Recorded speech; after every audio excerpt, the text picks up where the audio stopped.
Allow the shoulders to release downwards away from your ears. Lengthen your arms and draw your chest forward. To deepen this, please take the blocks a little more forward in front of you, but don't lose the strong action in the legs or the alignment of the legs, buttocks with the back of the mat. You can also lower the blocks one height if you can keep the length and space in the front of the body.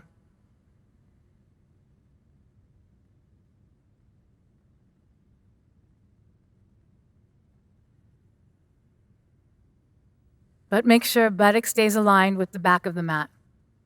Feel the length that you're creating in your torso for your growing child.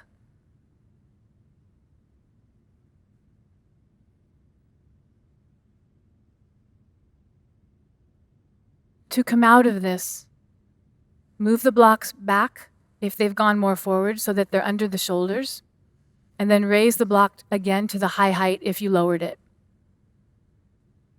Come up onto your fingertips, and then walk your feet in heel toe, till the feet are hip distance apart.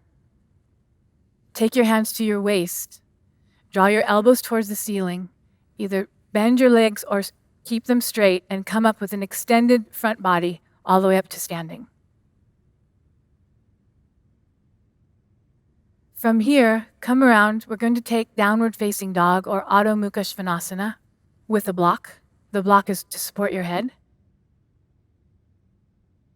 Take one block towards the top of your mat on the high height.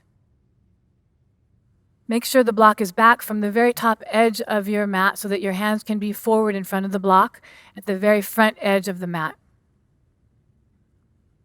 Then from here, step a little forward. We'll come into this downward facing dog from standing position. Bend your knees. Come forward, take your hands to the floor on the top of your mat.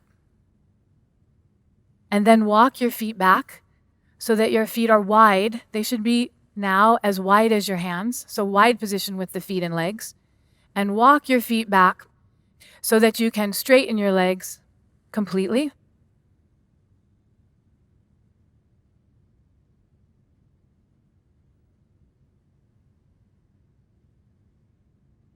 From here, feel your hands on the floor and pull your fingers apart.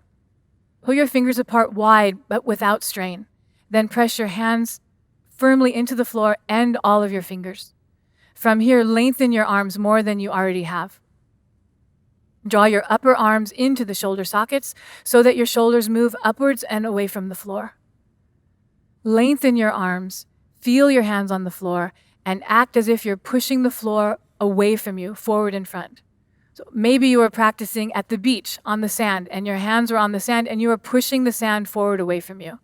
At the same time, the arms continue to move into the shoulder sockets, lifting your shoulders upwards away from the floor. Bring your attention to your legs and engage your legs more fully than you already have. Lift the kneecaps, and that will happen when you've engaged the quadricep muscles, and turn your thighs inward. Same kind of action as last pose, Prasarita Padottanasana. Adjust your footing as far back as you need to so that you can have lots of length through the arms all the way to the torso, and your hips and pelvis are the highest point, and then your legs drop down towards the heels behind, as if your body is like a mountain and the pelvis is the highest peak. Release your neck and head so that your ears and upper arms align, and then adjust the block so that it's underneath your forehead, and rest your forehead into the prop. Don't allow your forehead to hover up above the block or just lightly touch it, but in fact, release your neck and head and let your head sink into that support. This action should feel at least a little bit soothing and like a relief or a release in your mind, which will affect your body in a very positive way. The mind quiets down, lets go, it softens, and then the body also releases and lets go. And the body, when it's relaxed and at ease, helps the mind also be more centered and focused, be more aligned with your life as it is now. Please breathe normally and relax your belly and your face.